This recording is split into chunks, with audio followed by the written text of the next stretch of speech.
certainly if you're a glowy foundation kind of person, this may well have you running down the street with a feather boa and jazz hands. Hi everyone, in today's video I'm going to be asking, is this really the best foundation of 2025 already?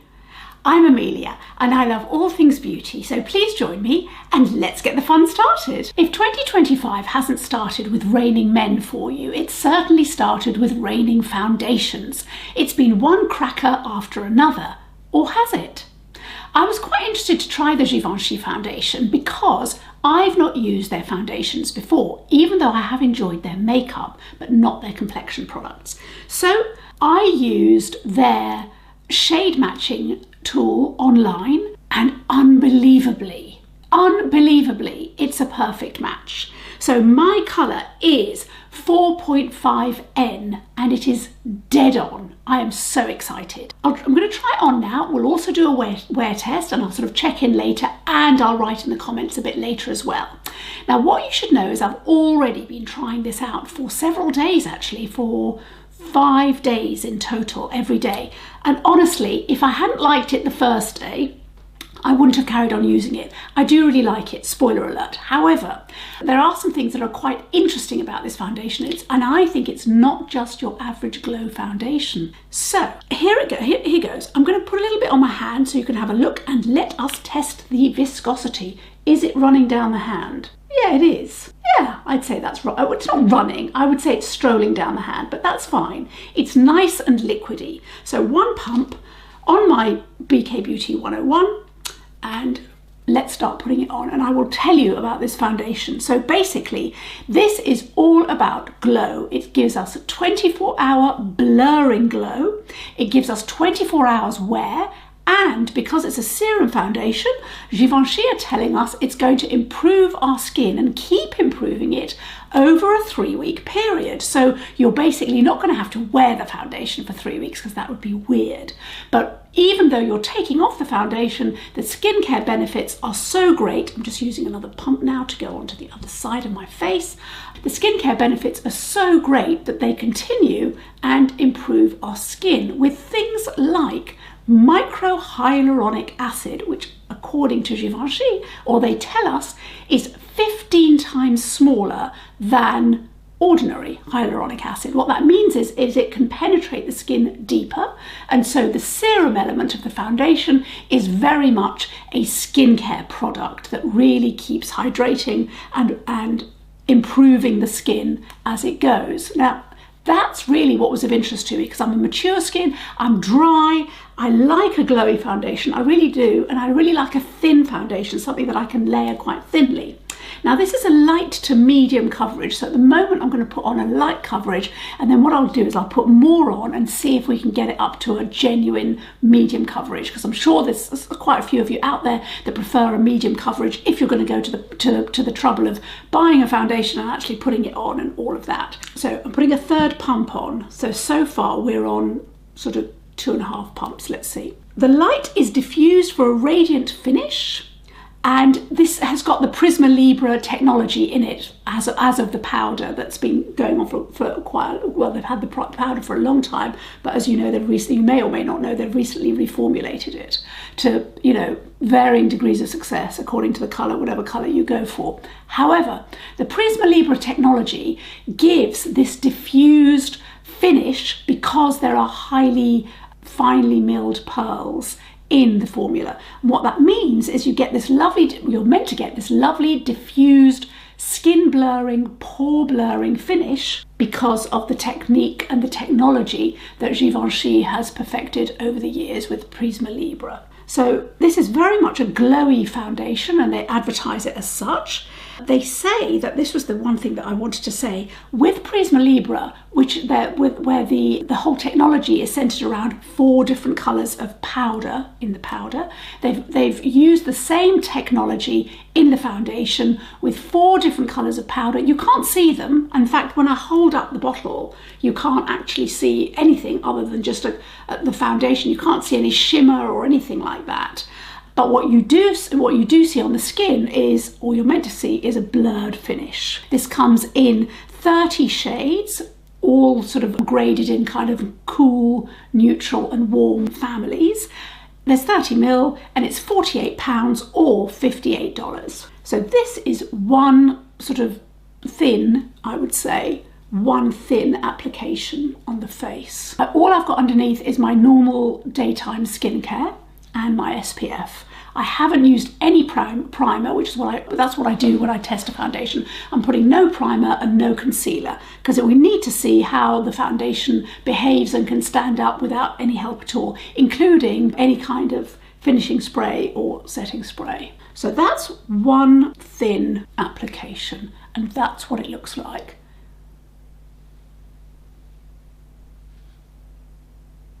Pretty glowy.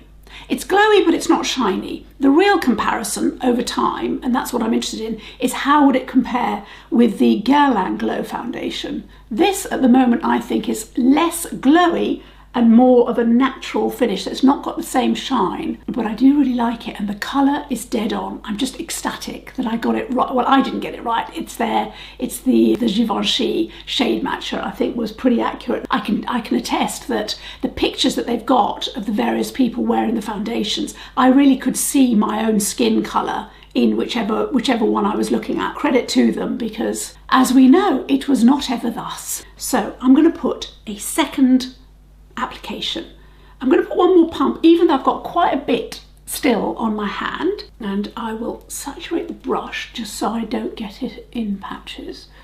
But at the moment it's gone really smoothly and beautifully, actually, I have to say. It is very skin-like. It doesn't feel that I'm wearing anything heavy, and it doesn't have that oiliness, which, you know, I do feel with some glow foundations, they can feel a little bit too emollient on the skin. I don't want to feel that for somebody like me who doesn't really powder that much, I'll powder a little bit on my forehead or between my eyebrows, a bit on my forehead and a bit on my nose, and sometimes on my chin. But I don't want to feel when I'm wearing a foundation that's, if it's too glowy, oh, now I've got to powder my entire face, because that actually, to me, defeats the purpose. If I want something that's glowy, I want it to look natural enough that there is the glow, but it doesn't feel like I'm in oil slick territory. Now, certainly if you're a glowy foundation kind of person, this may well have you running down the street with a feather boa and jazz hands, because actually this finish is absolutely lovely. We'll do a wear test so you can really see how it wears and how it performs, and whether, I mean, they're saying 24-hour wear.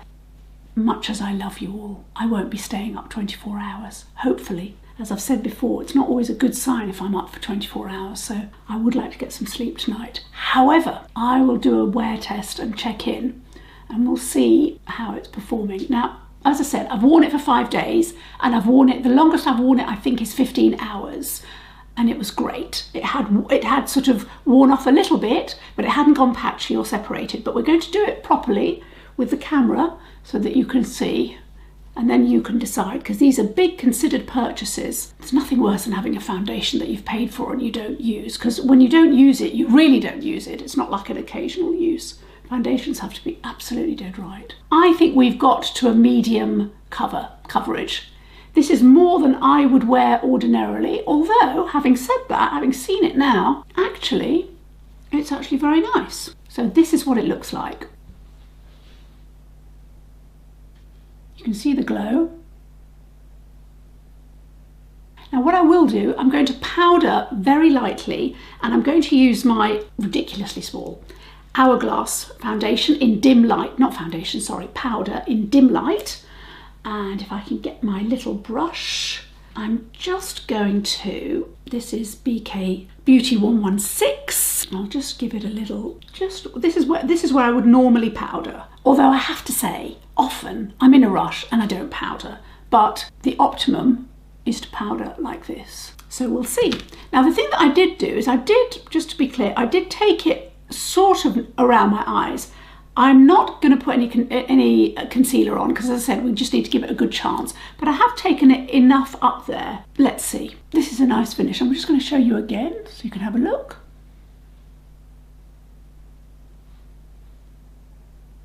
Now, the other thing that I bought in the same sort of, you know, shopping spree, as it were, although it was online, was the Chanel Stylo, a new one, which I bought in Vert Lagoon. So green lagoon, not blue lagoon, because there won't be any of that on this channel. It's lovely. I was really attracted to this. Chanel's got some lovely pastel eyeshadows out for this season, but you know, pastels don't show up on my eyes, so I was not about to shell out for that. But I was attracted to these because I do love a coloured eyeliner. These are good because they're waterproof and they really do last. And in fact, I might keep this on just to show you how long this lasts on my hand.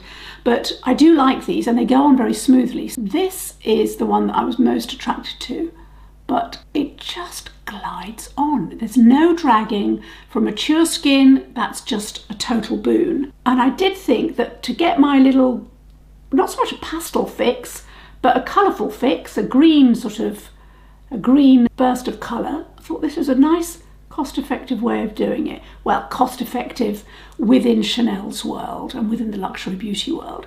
And also the other thing that I really like about these is because they stay on, you get an eyeliner, you get that eyeliner look, which is kind of, you know, if it's very bright, it can look a bit too editorial for normal life, in and out of the office, on the school run, whatever you're doing. But a bit of colour like this, it kind of looks modern and fresh, but it's not a massive commitment. All I've got on my eyes is a bit of the Natasha Denona, the middle one. I really like this palette. It's just a really nifty little palette to have.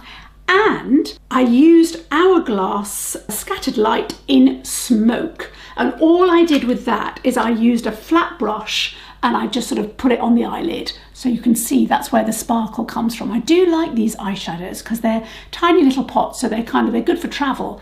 And they do stay on. They stay on the eyes, which is nice, and there's no fallout, which I really, really appreciate. So that's all I've done on that one. I'm going to put some mascara on and I will be back. So I put my mascara on and then I got a bit carried away and I thought, you know what? There's 1/3 of a gram in this. Let's see how long it lasts. So I'll give my eyes a good old go. So I also, as you can see, lined my waterline with a green lagoon and my lower lids as well. So I've really gone for it. I've also put a little bit of the, what is this, Dior Forever in the Warm bronzer. So I've put a bit of that on my cheeks. I'm now going to put a little bit of Huda Beauty's blush filter in Peach Sorbet, and I'm just going to put it on the back of my hand, and I'll just put a little bit of that on there. Let's just see how that performs on top of the foundation. The blusher, the bronzer went on nice and smoothly, not patchy. And now we've got cream blush to go on top, and that has gone on nicely as well. You know, it does matter because the thing about foundations is they are a foundation, stuff goes on top of them. So we need to be sure that other products are going to go on nice and smoothly. And I think the serum element of this is where the foundation wins because it's just a lovely smooth base. I'm going to also put a new lipstick on, and I'll tell you what I bought. I bought the new Chanel Rouge Cocoa Balm. They have got 6 colours. And I chose this one, which is called Cherry Burst. This is what it looks like. It's buildable. It's a lip balm, but they say it's buildable. So let's see. I haven't put any lip liner on, but I might do that afterwards. Let's see how that goes. I am a fan of anything that's a lip balm. Not so much now in the dead of winter, but certainly, you know, once we get to the warmer weather, you know, just to enjoy that Riviera feel, I think they're a good thing. So let's see, that's why I went for a bright colour. Okay, so that is one thin-ish coat, or, you know, application. I'm going to put a bit more. Let's see how buildable it is. Okay, so at the risk of looking like an upside-down traffic light, I do actually quite like this. What do you think? I actually don't think it needs a lip liner. I mean, of course you could put it on, but actually it's just a nice, you know, it's a nice casual, soft finish. I don't think it's, you know, I don't think it's anything too out there. I'm pleased with the foundation because I think it is genuinely blurring. I've got sort of wider pores here and here and a little bit on my forehead, and I do feel it blurs them. I mean, so over the last few days when I've been testing this foundation, that is how I feel. When I've kind of gone to wash my hands elsewhere or in another office or whatever, and I kind of just casually look at myself in a mirror that's kind of not my own, I have kind of caught myself and I'd have kind of thought, actually, it looks nice. There is a blurring finish to it, and that does stay, you know, throughout the day. That is the finished look. I'm going to go about my day. I've got a mixture of in and out, in and out. Now, the one thing that I didn't tell you is that it is waterproof and transfer proof. So I am going to test that out actually, because now this foundation's been on for a good, probably more than 10 minutes. So I think that's fair enough. I'm going to take my tissue and we're going to do a tissue wear test. Let's have a look. Let's imagine this is a poplin shirt. Nothing appears on there. I'll do it on the forehead actually, that's a good place to do it. There we go. Nothing's on there, absolutely nothing. I'm a big fan of transfer proof foundations because white shirts, polo neck jumpers, that kind of thing, you know, real life matters. So there we are. I'll go about my day and I will report back a lot later when I'm probably a bit worse for wear, but you know, there we go. I'll keep going with some cups of coffee and I will see you in a bit. So it's London time 23:57, time for bed almost for me, and let's have a look. I think it stood up pretty well, but let's see close up. I think if I sort of look at myself really, really close up, you know, these lines here that I've got, the foundation's not settled in those lines. I mean, I did moisturise properly, you know, beforehand. I did have my full moisturiser on, the Charlotte Tilbury Magic Cream and my SPF, but it's almost 12 hours later, and there's a bit of green. There's a bit of green eyeliner there. I don't think that's meant to be there. But let's focus on the foundation. So it's not settled at all in these lines. It's not settled in my dimple. That's always a problem because I've got these sort of deep dimples, which, you know, were kind of cute when I was 4, but now basically what it means, it becomes a repository for foundation, and they haven't settled in there, even though I have been grinning and messing around all day and laughing at inappropriate moments. I've definitely been using the old dimples, but it's not settled in there, so that's something I sort of tend to watch out for. And around my eyes, I don't see it there that my eyes are sort of particularly kind of cakey or anything like that. Now I don't, even though I've got dry skin, I haven't got any dry patches at the moment because I've been really assiduous with my skincare. So it's not that I've got sort of dry patches that I would be worried about the foundation clinging to. So from that point of view, I kind of haven't got anything to report. However, my skin overall is dry, and obviously I've got wrinkles, and I've also got superficial lines from just sort of, you know, life and age and pollution and whatever. And I would say that it's not settled in them particularly. It's still smooth. I still feel I've got coverage on. When I look at myself, my skin tone does still feel sort of even. So those sort of 4 powders with the colour correcting that it's kind of the foundation is meant to be made up of, they're clearly doing their thing because it's a very sort of even coverage. I think in terms of the hydration, that's undoubtedly there. The question is it good for a normal skin and a dry skin? Yes. Is it going to be good for a more combination skin? I think it comes down to primer. I really do think with these kinds of foundations, it's about the kind of primer you want to put on, and you might want to put an oil control primer underneath if you still want a little bit of that glow as opposed to a matte foundation. But that's kind of trial and error, and again, you're going to be the best judge of that. But certainly for a normal to dry or dry, this, I would feel very confident kind of recommending it with that, because with a normal skin, it's kind of down to what skincare you want to put on underneath, and you might actually just want to put your SPF and then try it with just the foundation on, because the serum quality to it with the moisturising that's already in there, that may well be enough. The finish is lovely. It's a real balance as to whether does one go for the Givenchy or does one go for the Guerlain, because the finishes are so similar. I think in the end it's probably going to come down to, can you get the colour that you feel, the shade that you feel is right for your skin tone. And for me, I got the dead on shade for both of them. It's just that I was utterly gobsmacked with the Givenchy because I've never used them before. As I said, I bought it from the website, I used the website tool, whereas with the Guerlain, I've used the other Guerlain before, and so I just went for the same shade, so there was less risk. But with this, I'm kind of hopeful that lots of other people are going to be able to find their shade, because I think they're doing something right. Mine's quite a tricky shade in that I'm a neutral olive.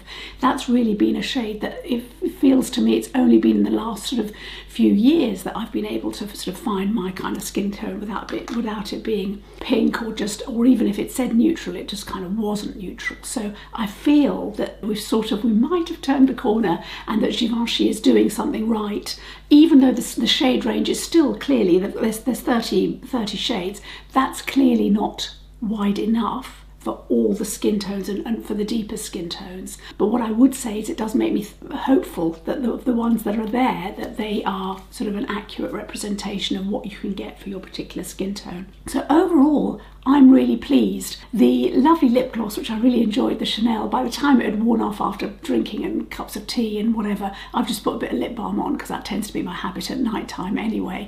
And the eyeliner, the Chanel eyeliner, you know, it's smudged a bit, but it's pretty, you know, anywhere I've put it, there is still green wherever I've put it. It's just basically a bit more smudged, and as I said, there was a bit there and a bit there, but you know, it may well be that I rubbed my eyes. But I think that stood up pretty well as well, because it's quite a long time for an eyeliner. Yeah, and it didn't get itchy or anything like that, or it didn't really flake off, so I haven't got sort of green bits underneath here, which I can do sometimes. I end up, you know, Panda eyes is one thing, but green Panda eyes is probably, you know, not as desirable.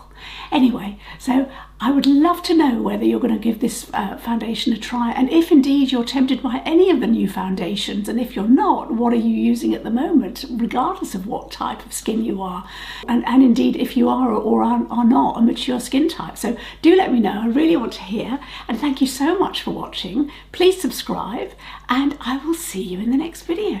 Bye.